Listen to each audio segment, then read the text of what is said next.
Manipur ki Reserve Forest ki lamsing kananaba Manipur lengak na chatharakpa thabak thoram singi sarukamo oina ngasi Langol Reserve Forest ki Lamlongei area da nauna sajilakpa yum kunmapan sidokre hiramasigi matangda Imphal Today ki akhanaba report ama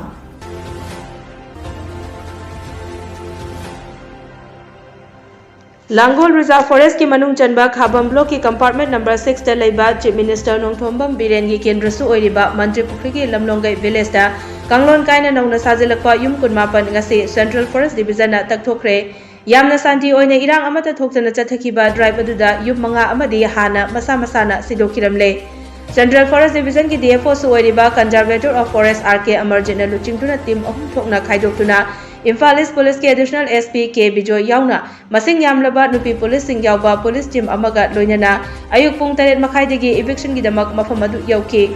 Forest amadi police ki masing yamlaba team aduna mafam aduda changsilakpa adu ubadagi yumgi mapu singna masa masana yum sing sidokpa hongnaki adumakbu forest staff singna yum kunmari sidoki yum manga amana masa masana hana sidoklaga leiramki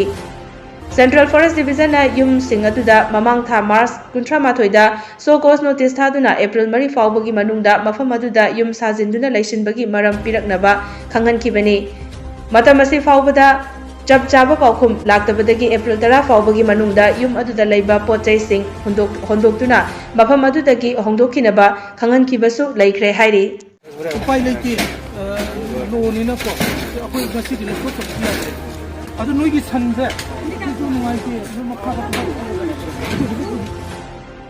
ngasi ki eviction aduga mari leinana Conservator of Forest RK Amarjit na ID News da hai ngasi eviction tawriba mafam asida leiriba sing asi ayambana Forest Rights Act FRA gi makhada claim tawba singna ayambani adubu ngasi lokthokliba yumsing asidi FRA dadi claim tawbiramlaga leiriba asina atopana leiba yumsing oiba aduga FRA dadi claim tawdaba nauna sajilamba yum ani amasu yauri haiki FRA ki namada Reserve Forest ki area da yum ama leirambadagi mathang hengatlakpa kayamarum yawi adubu FRA haibasi miyamgi yaifanaba right leiba mi singda piba act amani right leitaba mi singnasu act asigi makhada claim tawbiganu hairaduna karigumba FRA claim tawrabasu hauziki matamasi chatlabanina amadi official record su phajana leirabanina makhatana dumak takthokani maramaduna eviction ama tawba haibasi chawrabasu piklabasu matam changi masida yauriba police magistrate amadi ambulance sing asisu matam manghali maramaduna kanglon kaiba thabak sing asi tawbiganu haiki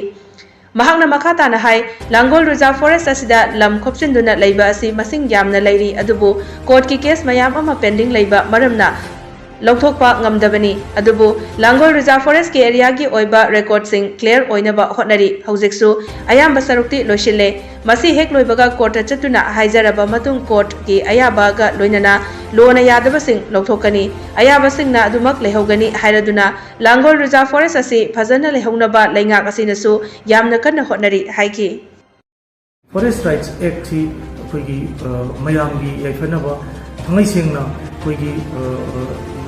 right leiba misingda piba ekamani aduna right leitaba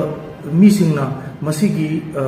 eksigi makhada claim tawbidanaba tawragasu soidana koi technology di saklakpanina mayamgi official record su phajana leijabnina masigi sumaina soidana koi lokthokjagani aduna lokthokpada koi energy matam koi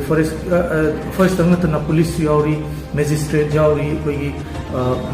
medical gi yauri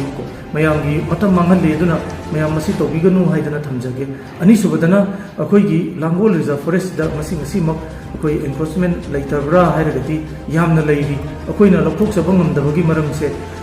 pending court case mayam leiba ado masi gi mayam se akoi loisanna ba kana hona jar koi oina akoi hujik properly Langol manung da leiba mafam singda koi gi kai documenting leiram hai tare revenue gi oigera forest ki oigera leiram basing se akoi clear oina ba my records in clear oina ba hona jari ayam loisin jare masi hek loibaga ai koi da sum panabada tha ama ni sida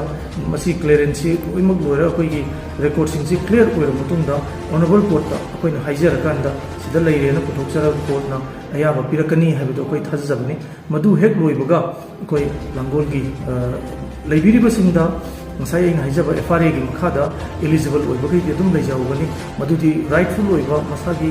right ꯂꯩꯕꯅꯤꯅ ꯑꯩꯈꯣꯏꯅ ꯂꯧꯊꯣꯛꯎꯕꯁꯨ ꯌꯥꯄꯣꯠꯇꯦ ꯂꯣꯅ ꯌꯥꯕꯈꯩꯗꯤ ꯂꯩꯍꯧꯔꯒ ꯂꯣꯅ ꯌꯥꯗꯕꯈꯩꯗꯤ ꯁꯣꯏꯗꯅ ꯂꯧꯊꯣꯛꯄꯒꯤ ꯑꯩꯈꯣꯏꯗ ꯀꯩꯅꯣ instructions ꯄꯤꯕꯤꯔꯒ ꯑꯗꯨꯝ ꯂꯩꯔꯤ ꯑꯗꯨꯅ ꯁꯣꯏꯗꯅ ꯂꯧꯊꯣꯛꯆꯔꯛꯀꯅꯤ ꯍꯥꯏꯕꯗꯨꯅꯤ ꯍꯧꯖꯤꯛꯀꯤ ꯑꯣꯏꯅꯗꯤ ꯉꯁꯥꯏꯒꯤ ꯑꯩꯈꯣꯏꯒꯤ ꯀꯣꯔꯠꯀꯤ ꯃꯦꯇꯔ ꯃꯌꯥꯝ ꯑꯃ ꯂꯩꯕꯅ ꯑꯩꯈꯣꯏꯒꯤ ꯚꯦꯔꯤꯐꯤꯀꯦꯁꯟ ꯄ꯭ꯔꯣꯁꯦꯁꯇꯨ ꯑꯩꯈꯣꯏꯅ ꯍꯧꯖꯔꯛꯄꯁꯤ 2020ꯗꯒꯤ ꯍꯧꯖꯔꯛꯄꯅꯤ ꯑꯗꯣ ꯑꯣꯜꯃꯣꯁ ꯂꯣꯏꯔꯦ ꯍꯧꯖꯤꯛꯁꯦ ꯖꯣꯏꯟ ꯁꯔꯚꯦ ꯀꯔꯤ ꯀꯔꯥ ꯇꯧꯔ ꯌꯥꯝꯅ ꯁꯦꯡꯅ ꯆꯠꯊꯖꯔꯀꯥꯟꯗ ꯑꯃꯨꯛ ꯍꯟꯅ ꯁꯤꯒꯨꯝꯕ ꯑꯦꯟꯀ꯭ꯔꯣꯆꯃꯦꯟꯁꯤ ꯂꯩꯇꯅ ꯂꯥꯡꯒꯣꯜ ꯔꯤꯖꯔꯚ ꯐꯣꯔꯦꯁꯁꯦ ꯐꯖꯅ ꯊꯝꯍꯧꯅꯕꯒꯤꯗꯤ ꯑꯩꯈꯣꯏꯒꯤ ꯁꯔꯀꯥꯔꯅ ꯑꯩꯈꯣꯏꯗ ꯗꯥꯏꯔꯦꯛꯁꯟ ꯄꯤꯕꯤꯔꯒ ꯑꯩꯈꯣꯏꯅ ꯍꯣꯠꯅꯖꯕꯁꯦ ꯃꯁꯤ ꯅꯣꯡꯃꯗꯤ ꯁꯣꯏꯗꯅ ꯑꯣꯏꯊꯣꯔꯛꯀꯅꯤ ꯍꯥꯏꯕꯗꯨ ꯑꯩ ꯉꯁꯤ ꯊꯝꯖꯒꯦ